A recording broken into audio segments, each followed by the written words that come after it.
Atos dos Apóstolos, capítulo 11. A defesa de Pedro. E ouviram os apóstolos, e os irmãos que estavam na Judéia, que também os gentios tinham recebido a palavra de Deus. E, subindo Pedro a Jerusalém, disputavam com eles que eram da circuncisão, dizendo: Entraste em casa de homens incircuncisos, e comeste com eles. Mas Pedro começou a fazer-lhes uma exposição por ordem, dizendo: Estando eu orando na cidade de Jope, tive, num arrebatamento dos sentidos, uma visão. Vi um vaso, como um grande lençol que descia do céu e vinha até junto de mim.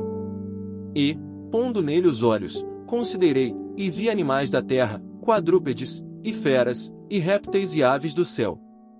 E ouvi uma voz que me dizia: Levanta-te, Pedro, mata e come. Mas eu disse: De maneira nenhuma, Senhor, pois nunca em minha boca entrou coisa alguma comum ou imunda. Mas a voz respondeu-me do céu segunda vez: Não chames tu comum ao que Deus purificou. E sucedeu isto por 3 vezes, e tudo tornou a recolher-se ao céu. E eis que, na mesma hora, pararam, junto da casa em que eu estava, 3 homens que me foram enviados de Cesareia. E disse-me o Espírito que fosse com eles, nada duvidando, e também estes 6 irmãos foram comigo, e entramos em casa daquele homem.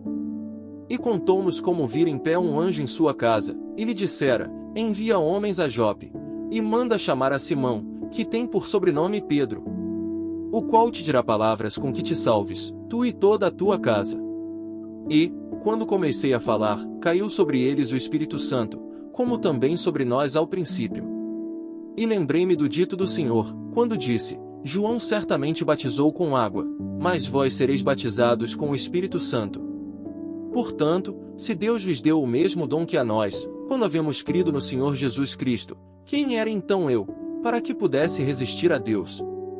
E, ouvindo estas coisas, apaziguaram-se, e glorificaram a Deus, dizendo: Na verdade até aos gentios deu Deus o arrependimento para a vida.